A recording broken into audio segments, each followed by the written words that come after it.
Nimaga odamlar moshenniklardan qayta aldanaveradi bilasizmi? Asosiy sabab ochko'zlik va tez boy bo'lib ketish orzu vasvasasi. Kambag'allik ayb hisoblanmaydi islomda. Lekin ahmoqlik ayb hisoblanadi. Ahmoqlik qanaqa? Internetda kimdir sizga notanish odam chiqadi, pulingizni ko'paytirib berish va'dasini beradi va siz pul jo'natasiz va qaytib u odamni turqini ko'rmaysiz. Ya'ni этот пользователь был давно degan yozuv chiqadi Telegramda. Siz pul o'tkazib bo'lishingiz bilan bo'lib ham u pulingizni siz endi qaytarib ololmaysiz. Asosiy kasallik nimada? Siz boy bo'lib ketish orzusi bilan yashayapsiz. Agarki siz kasbingizni rivojlantirsangiz, unga marketing ishlatsangiz, mehnat qilsangiz, tabiiyki boy bo'lasiz. Mehnat bilan. Lekin qanaqadir Polshadagi odam, Rossiyadagi odam yo qanaqadir noma'lum shaxs, kimligi noma'lum bo'lgan shaxs sizga taklif beryapti va sayt ko'rsatyapti va odamlarni boy bo'lib ketganligini, odzivlarini ko'rsatyapti. Bu moshenniklik. Nimaga? Birinchi mantiq. Hech kim sizni boy bo'lib ketishingizni xohlamaydi. Hech kim. Faqat onangiz xohlashi mumkin, akangiz xohlashi mumkin, singlingiz xohlashi mumkin. Boshqa hech kimga keragi yo'q sizni boy bo'lib ketishingiz.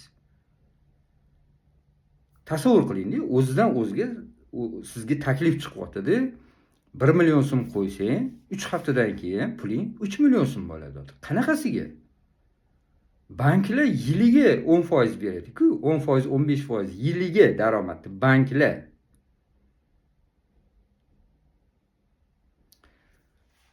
Trading bo'yicha savdo qilishda kursga yozilmoqchi bo'lganlar menga savol beradi. Miraziz aka, nechta pul topaman shu kursni bitirsam deydi.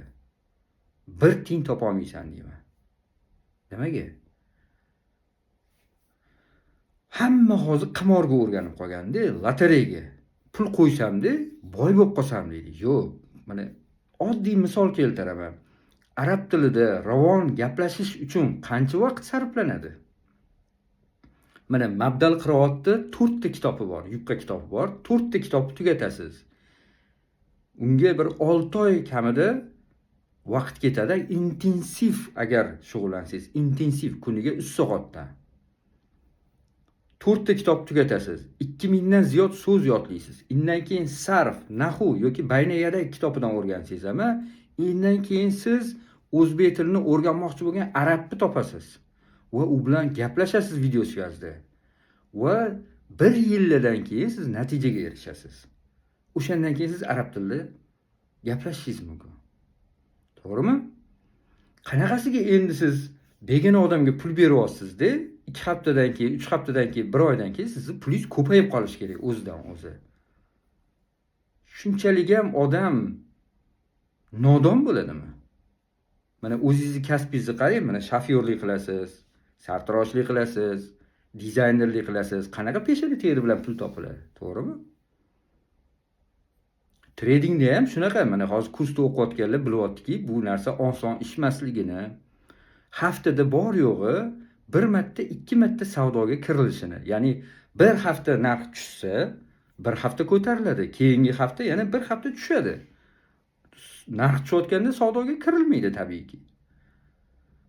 Lekin shu savdoga arzon vaqtida olib, qimmat vaqtida sotishni o'rganish uchun ham 3 oy dars qilinadi. Akademik dars qilinadi. Kuniga 2 soatdan. Miraziga nechta pul topaman shu tradingni o'rgansam deydi. 1 tiyin topa olmaysan deyman. Chunki uni miyasi oldindan o'zi zaharlangan.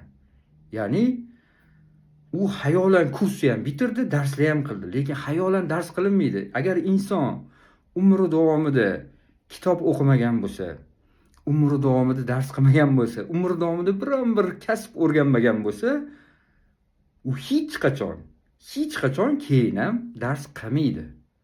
Tabiiyki tashab ketadi. Kursga to'lagan puli qoladi, darslar qilinmaydi. Bugun tanishim aytayapti. Bir qiz bilan tanishdim deyapti. Men xursand bo'ldim. Ha, tanishibdi, demak, uylanish arafasida bo'lsa kerak deb so'radimda, o'zbekmi dedim. Yo'q, o'zbek emas dedi. Уже резко miyamga urdi. Afyora. Ssenariyni qarang mana. Ko'rsatmanga aytsam, rasmini ko'rsatdi.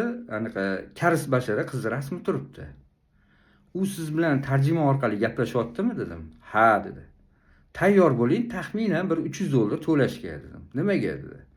Bu qizni bankda pul yaxlab qolgan bo'ladi va u pul 60 ming, 70 ming dollar bo'ladi va u pulni yechish uchun $300 atrofida shtraf to'lash kerak bo'ladi. Undan keyin bank pulni yechib yuboradi va 30 ming dollar siz olishingiz kerak bo'ladi. 30 ming dollar u qiz olish kerak bo'ladi. Ha, shunaqaga bo'lsa kerak deyapti. Nima deb o'ylaysiz? $300 to'lagandan keyin, mani do'stim, u qiz 30 ming dollar beradi deb o'ylaysizmi? Savol tug'ilmaydimi? Qanaqasiga begona yurtdagi, begona davlatdagi o'zbekchani bilmaydigan ayol siz bilan tarjima orqali yaxshi muomalada gaplashishi mumkin. Mana Facebook'dagilar biladi, kars xotinlar chiqadi, turk xotinlar chiqadi, hammasi mashhur bo'lib ketganda mashinalarni. Lekin lux odamlar, bu lux degan so'z haqorat emas, johilligini alomati-da. Lux. Qanaqasiga bir begona odam sizga xushmuomalalik bilan muomala qilib tanishishga harakat qilsa, siz gumonlanmaysiz bu narsadan. Bu eski ssenariy-ku bu. Mana men sizlarga 89-yildagi afyorani keltiraman. Bizning uyga xat keldi. Mana tasavvur qiling, SSSR kommunizm davri, ya'ni afyoralar hali tarqalmagan davr, 89-yil atroflari. Uyimizga xat keldi. Siz lotereyadan 100 ming dollar yutdingiz. Yani 80 ming dollarmi, 100 ming dollar yutdingiz lotereyadan. Xursand bo'lib ketdilar. Adam xatni olib xursand bo'lib ketdi. U vaqtda telefon ham yo'q, qo'l telefoni ham yo'q. Faqatgina xatlar orqali muloqot qilinadigan davr. Mahallaga qo'shnilarimizga chiqib maqtandilar. Mana biz lotereyadan pul yutyapmiz. Biz mashincha katta pulni. Endi o'g'lim mashina olamiz, uy olamiz, falon fantaziyalar ishlab ketdi. Men ham xursand bo'ldim. Lekin xatda oxirida yozilgan edi. Faqat bizani pochta va bank xarajatlarimizni to'lov qilsanglar, biz sizlarga pulni jo'natamiz. Taxminan $300 miqdorida biz xarajatlarni to'lashimiz kerak edi. Va shuni taraddudini ham ko'rish boshladilar odamlar. Odamlar oddiy bir fuqaro, sodda bir mehnatkash odamlar.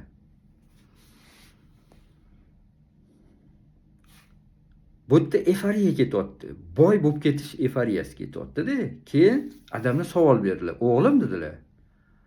Bu shuncha pul yutyapmiz biz. Nimaga bizdan xarajat pulini so'rayapti? O'sha pulni olib qolib bizga qolganini jo'natsa bo'lmaydi? Mayli, $1000 ni olib qolib xarajatlarga qolgan 79 ming dollarni jo'natsa bo'lmaydimi? Dedilar-da, keyin tang lampochka yondi o'zi. Bu yerda afyora. Va bu 89-yildagi ssenariy hozirgi kungacha bor. Mana hozirgacha mana Facebookda sizga bir Malayziyadan, Afrikadan, Tanzaniyadan xatlar keladi. Menga eng ko'p kelgan xat mana bunaqa. Mana amakim o'lib qolgan, uning familiyasi Ahmedov edi. Sizni familiyangiz o'xshash ekan. Men sizni anchadan beri kuzataman. Shunga yordam bersangiz, agar menga yordam bersangiz, men amakimdan qolgan merosni olib siz bilan bo'lishardim. Teng yarmini sizga beraman. $1 million meros qolgan menga deydi. Faqat familiyadosh odamgina qarindosh sifatida yechib olishi mumkin o'sha pulni. Sizni familiyangiz Ahmedov ekan, Miroz Ahmedov ekan. Yordam bering menga deydi. Agar siz men yordam beraman siz, unda bank xarajatlariga sizdan bir $300, $200 miqdorda pul so'raladi. Tushundingizmi? Keyin siz u odamni turqini ko'rmaysiz. Qatgadir pul o'tkazasiz, turqini ko'rmaysiz. Lekin mantiq ishlash kerak-ku, odam aqli ishlash kerak. Qanaqasiga shuncha pulni men bilan bo'lishmoqchi kelib. Bir qishloqdagi traktor haydaydigan oddiy fuqarolarga ham jo'natishadi bunaqa xatni. Haligi inson o'ylab ham ko'rmaydiki, kallasini ishlatib, nima men oddiy fuqaroga bir Afrikadagi odam yo Braziliyadagi odam pul bilan bo'lishmoqchi. Men kimmanki men bilan bo'lishmoqchi degan savol tug'ilmaydi-da.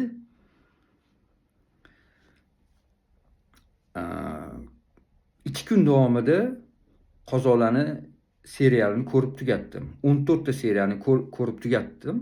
Moshenniki degan va hozirgi kundagi hamma ssenariylarni, odamlarni aldashini, SMS kod orqali pulni yechib olishini hammasini ochib berishgan. Ko'rishni tavsiya qilaman.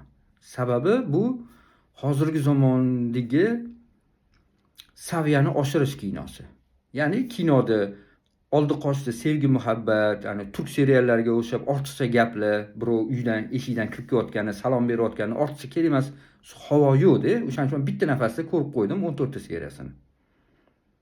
Sababi men o'zim biladigan moshenniklik ssenariylari bilan solishtirib chiqdim. Ya'ni hozirgi kunda qanaqa aldovlar turi borligini. Menga juda ko'p odamlar kasal bolani rasmini yuboradi. Misol uchun bitta bola yotibdi, oyoqlari qonab yotibdi, operatsiyadan chiqqan va yordamga karta bilan rasm yuborishadi. Men u hatto o'qib ham ko'rmayman. Instagramda keladi, shuni o'chirib yuboraman. Yordam bering. Namanganda bir okaxon borlar, So'kchi okaxon.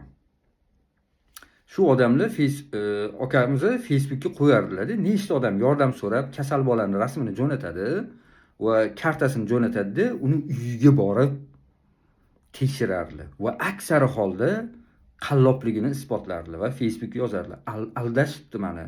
Bola kasal emas ekan hech qanaqa. Spravkalar poddelka ekan.